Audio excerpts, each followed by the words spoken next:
1.6% in November, below the 1.7% reported last month and driven by slower increases in the price of food.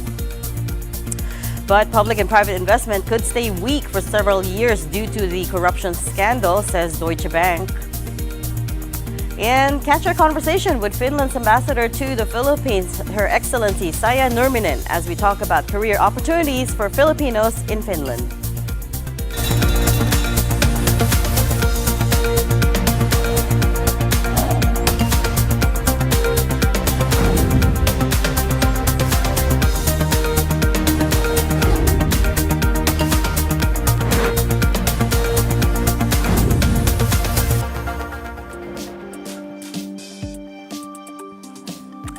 Good morning. At the top of the hour, we've got some economic data. The Philippine Statistics Authority has just announced that headline inflation in November came in at 1.5%. That figure is slower than the 1.7% print in October. It's also lower than the Business World poll median estimate of 1.6% and well within the Bangko Sentral's projection range of 1.1 to 1.9% for the month. So this brings the national average inflation from January to November to 1.6%. Deputy National Statistician Divina Gracia del Prado Mapa said the downtrend in November inflation was mainly driven by the slower increase in the prices of meat and vegetables.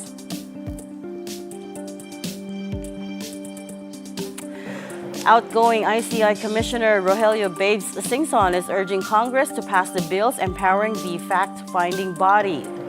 In a series of media interviews yesterday, Singson expressed frustration that the two versions of the bill remain pending, which in turn means the ICT remains powerless to subpoena documents or cite people in contempt. ICI, as it is today, does not have enough powers to be able to execute as quickly as we can what we need to do. And that's why I am appealing to members of Congress, both the House and the Senate, ipasa nyo na yung IPC, or Independent People's Commission at the Senate level, and the ICAIC, which is at the lower house version. They committed that they will pass it before the end of the year. The House bill was principally authored by ML Party List Representative Congresswoman Laila De Lima, who also urged her colleagues to prioritize it. But Congress is running on a tight schedule with just 2 weeks left before it goes on break, and De Lima acknowledges they can't get it through unless President Marcos certifies it as urgent. If he does, they can then shorten the timeline for interpellations. Singson also revealed that he sent his resignation letter to Malacanang as early as 2 weeks ago, or around November 15, only to be met with silence. He told our sister program Storycon that he didn't hear from the president, so they went ahead and announced his resignation. He also told ICI Chairperson Andres Reyes Jr. that he expected to serve just 3 months. Adding to the turmoil, Baguio City Mayor Benjamin Magalong, who resigned as ICI Special Advisor in September, told our sister program Sa Totoo Lang that potentially another commission member is headed for the exit, though he didn't say who or why. He also validated what Singson said about the budget. In early November, the DBM approved more than 41 million pesos in funding for the ICI, but to this day, the commission members have yet to get it.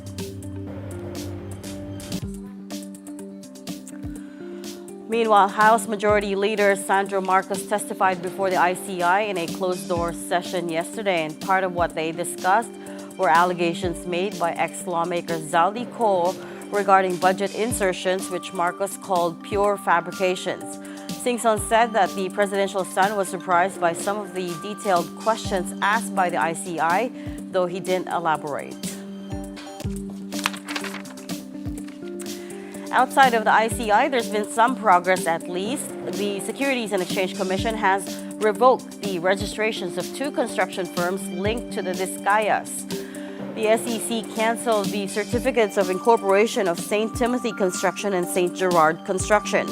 Both companies were also fined 2 million pesos and their directors were barred for 5 years from serving as officers of any corporation. Sara Diskaya admitted in a Senate Blue Ribbon Committee hearing that she was an owner and officer of both companies, information that the SEC said was never disclosed in their filings. According to the SEC, both firms were given 15 days to explain, but they failed to respond.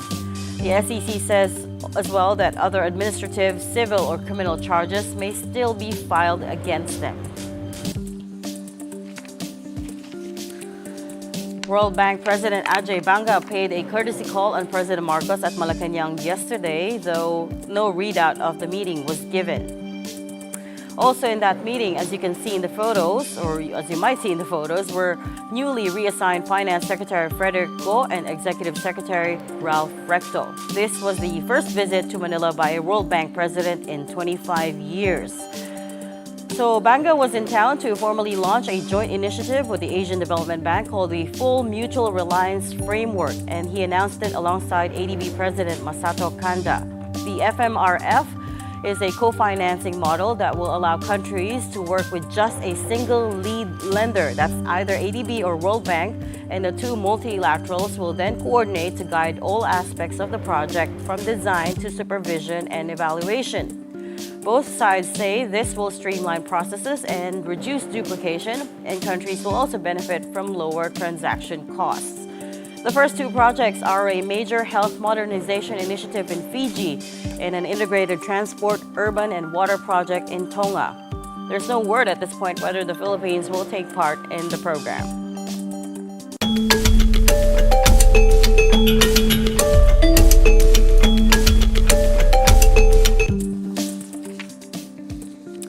The Philippine economy may face a prolonged slowdown through to 2027 due to the flood control corruption scandal, at least according to Deutsche Bank.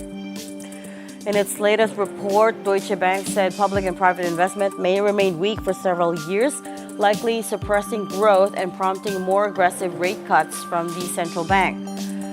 The bank now projects that the economy will grow 5.1% in 2026 and 6% in 2027.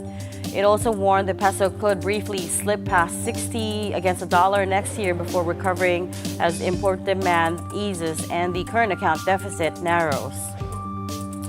On the other hand, a survey by the European Chamber of Commerce of the Philippines paints a much brighter picture. It says 8 in 10 European firms expect trade and investment to rise over the next 4 years, despite weaker near-term sentiment as a fallout of the corruption scandal.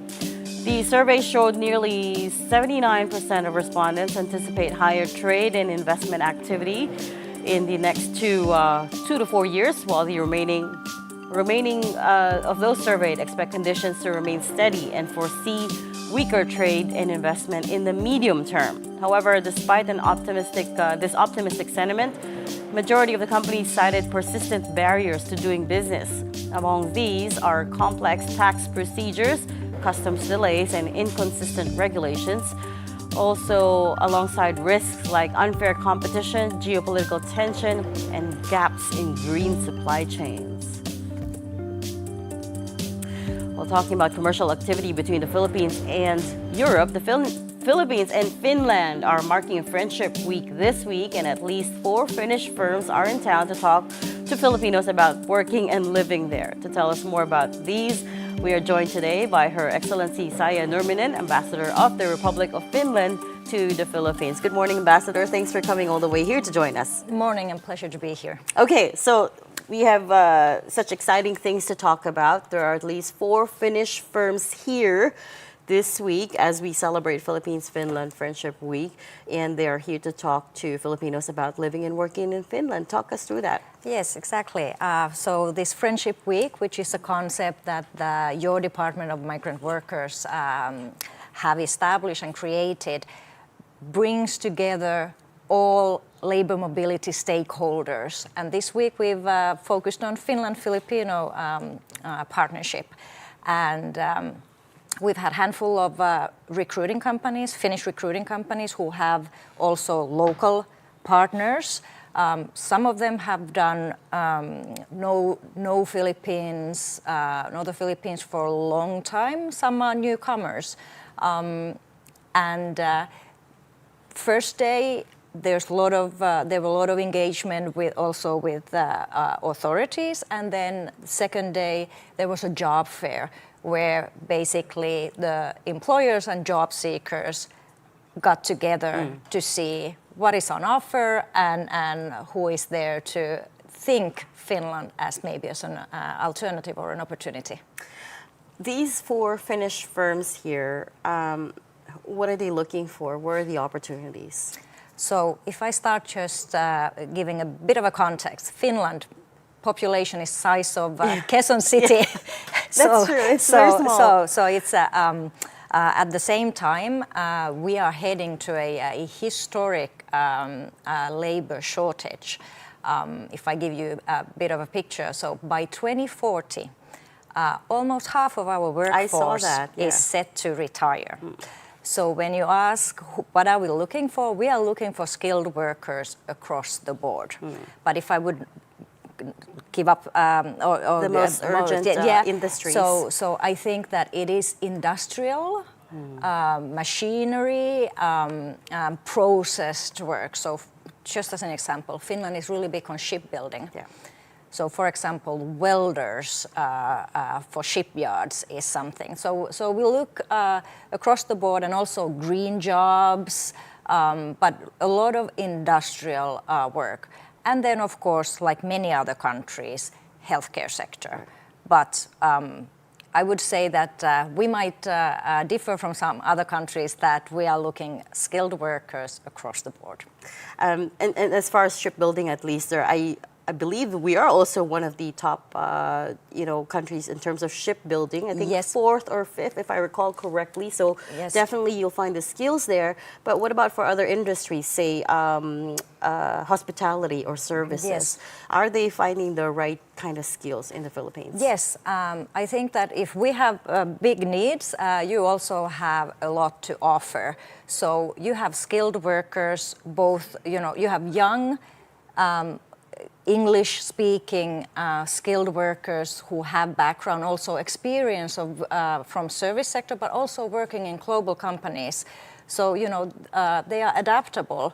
And I think that is one of Filipino workers' strength. Although I would say that the main strength is that while being adaptable, you have amazing ability to preserve your cultural identity.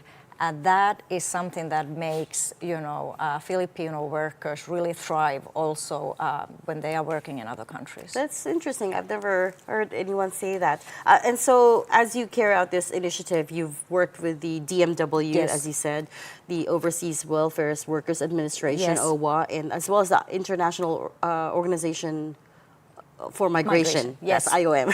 Yes. One reason is that we really emphasize fair recruitment. We believe that one of our competitive edge in this competition on international labor is fairness. Both fairness in Finnish labor market, but also fairness in recruiting. We want to make sure that every Finnish recruiting company who comes to the Philippines do know the laws, regulations, and possible risks that they need to avoid. So we try to train them as much as possible, both in Finland and when they are here, also talk to relevant actors to get the full picture and to make sure that they know what they are doing. That's great to hear, because you're right, there are a lot of recruitment scams around. And when I read your briefer on this Philippines-Finland Friendship Week, I noticed that you called that Finland is all about reliable, safe, people-centered pathways for professionals. What does people-centered the people-centered part of this mean?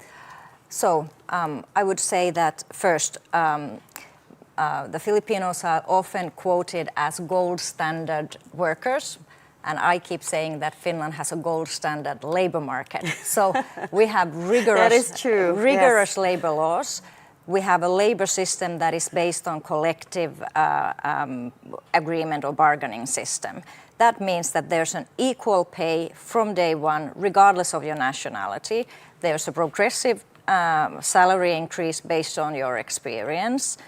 And then we really look into the safe job environment, again, regardless of the nationality. So how does that then transform to the recruitment process? We have the same authorities in Finland looking very carefully what the recruitment agencies do. If there are any cases, any abuses, there is also immediate action to try to prevent that. Right. So I think those sort of close cooperation between the authorities and sort of for the recruitment companies to know that somebody is watching helps this fair and transparent Right. That's great to recruiting. hear, because migrant workers don't always get the same rights as the local workers in many places around the world. So that's great to hear that you're giving them the same protections. Yes, and of course countries have different systems, but we have, if you have a work offer and workplace, you get a residence permit, which means that you have the same basic core rights and services as local residents from the day one when you enter the country. And then, of course, what is something that authorities have to be very active about, to disseminate the information so that everyone knows their rights. Right. So that there might be that because we have whoever goes to a different country to work, it's difficult first to know all your rights and what you're entitled to.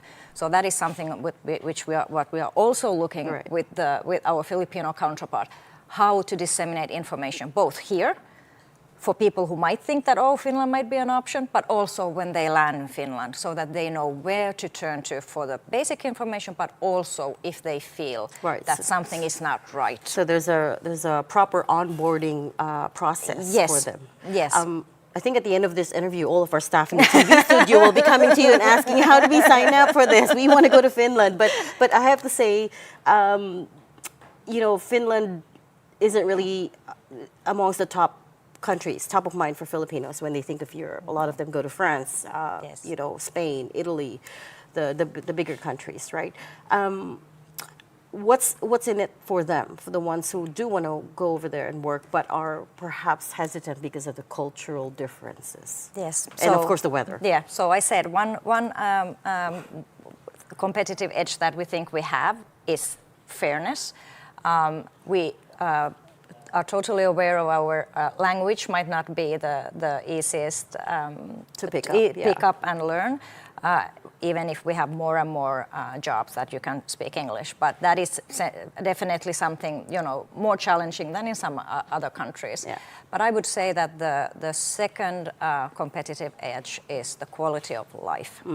So Finland has been ranked as the happiest country in the world, 8th year in a row. So it has to, it's just not 1 year here or there, but 8 years. And that is, it's the contentment on the everyday life. Everything works. You get services. If you think, for example, schools, we have an excellent public school network, free. Of course, we pay taxes, but we get something for those taxes that we pay. So I would say that regardless of the weather and that we are there on the Arctic Circle, we are still happiest. See the Northern Lights, I guess. Yes, we're still happiest, which means that the what is everyday the secret life. to that? How do you become the happiest nation for 8 years in a row? It is the everyday life is. You think that's the key? Yes, and because everyday life is, of course, the majority that we all experience in our life. So when that works, it doesn't have to be fireworks all the time, but when it doesn't have pitfalls all the time, it sort of makes you content. happy. Right, content. Yes. There's not much to crib about on a day-to-day basis. Exactly. So again, the 4 Finnish firms are here this week to try to talk to Filipinos about working and living there. and you talked about the shrinking workforce by Yes. 2040. But across the board, roughly, how many people are you looking to bring in at this point? Do we know? So for the job fair that we had now, there were around 800 openings. But as I said, the trajectory is that there will be openings and openings and openings. But for this job fair this time, it was around 800. Okay, so it's just going to grow Yes. from here on out. And where do they catch this? Where for the people that are watching that are interested to check out the job fair, where do they go? So again, we are very sort of practical and basic. You just have to Google "work in Finland," and that brings you to a site that brings you then all the information. And of course, the Embassy of Finland in the Philippines website also have important Right. information. But you have to only think about work in Finland, and that takes you already steps ahead. But this week they can go to where? Where's this job fair? So no, the job fair took place. It's yes, over. Okay, yes, it's done. Okay, yes, right. yes. But it was successful. We had a lot of people there. But still, of course, all these jobs, they are not only meant for people who were on that job fair. They are At the there. event, yeah. So just work Again, in you can Finland. go to the website, just Yes. Google "work in Finland." Exactly. You've paid for the Google Ads already, so it comes up, brings up the right pages. Let me ask you something that's not related to Finland Friendship Week, which is your time here as an ambassador. What are you looking to do? What is the ambition? What goals have you set? So aside of the labor mobility, which clearly is one of the priorities, we are here to deepen the trade and economic relations. That is the focus. Southeast Asia is where the global growth happens at the moment. Yeah. You have here, English-speaking, growing population, vibrant. So that really is what we are looking for. And I guess you heard me say that growth will be slower, but it's still 5.1%. But it's still, there are a lot of European countries who would scream of joy of that number. So Exactly. still, we do believe that there are opportunities here. And I, of course, try to help any Finnish company who wants to enter into the market. I will try to contribute to my part so that will be possible. What industries are they mostly in, the investors? So Finland, again, is known for the innovation, technology, Right. digitalization, cyber. I think those are the ones that at the moment, even globally, are sort of the buzzwords. So Right. they are the focus areas here as well. Is there any interest right now from Finnish firms that are looking to invest in the Philippines but are maybe, taking a wait and see attitude? So you know that the European Union, the EU and the Philippines are Working in the out an midst of FTA. FTA. Yeah. So I think that everybody, again, that shows how we believe in the market. And I think that there are a lot of companies waiting for that FTA to get finalized. What is bilateral trade at this point? Is there still a lot of room for growth? Yes, Yeah, there is. Apart from the people-to-people exchange, Yes, I mean. yes, Yeah. there is room to growth. We have, of course, some Finnish companies who have been here for a long time. Nokia, of course, everybody knows. Of course. They've changed from mobile phones to networks, but Yes. still, we have those companies who have been here. But there are a lot of companies that are interested, and we are doing everything to try to get them Fantastic. here to the Philippines. Fantastic. And I'll give you, Ambassador, a last 30 seconds chance to sell the country of Finland to the Filipino workforce and talk them through the huge workforce need that you have coming up. Oh, now I will not be able to say anything. Let's say, welcome to the happiest country in the world, where the work-life balance, the people-to-people, and the respect to nature is there every day in your life. And let's not forget the fair and ethical workforce labor practices that will apply to migrant workers as well, not just the local Yes, workers. exactly. Fantastic. We'll leave that there. Thank you so much for your time today, Ambassador Saija Nurminen, Ambassador of the Republic of Finland to the Philippines. Again, you can go on the website and search Work in Finland if you're interested. We're going to take a short break. We'll take a deeper look at the markets when we return. Keep it here in One News.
back to Money Talks. I'm Regina Lay.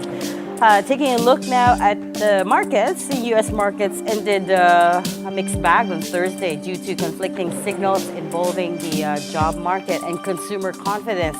The Nasdaq rising by 0.2%, while the S&P 500 climbed by a 0.1%. The Dow tumbling by 0.1% as well, more or less flattish. Benchmark 10-year Treasury yields rising to 4.107%, while gold prices slipped a tad to $4,211 per ounce. Stock futures are little changed, with the Dow, the S&P, and the Nasdaq all up, but just marginally, more or less 0.1% each. Whereas Asian markets also looking like a mixed bag in the first hour of trading this Friday. South Korea's Kospi climbing by 0.6%. Australia's ASX more or less flattish at this point. But look at Japan's Nikkei 225 tumbling by 1.4% here. Let's take a quick look now at our own markets. The PSEI opening this Friday higher, I think, by 0.3%, sitting at, there you go, 5,905.26 at the moment. The stock market slipping yesterday again for the second straight session off the back of a declining peso and rising expectations of a BSP rate cut.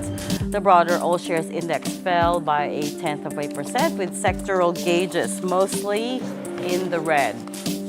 As for the Philippine peso, it's also opening today weaker at 59.12 to the dollar. It closed yesterday at just a touch over 59 pesos against the greenback. Again, rising rate cut bets because of the dimming economic growth outlook is eating into investor sentiment. And 10-year government bond yields ticked down to 5.905 from the previous close of 5.92%. And again, the news top of the hour is inflation coming in at 1.5%, slower than what the economists had forecast. And that is it for us on Money Talks. I'm Regina Lay. Catch us again Monday, 9:30 a.m. Kapatid, we are one news all sides all the time. Have a great weekend.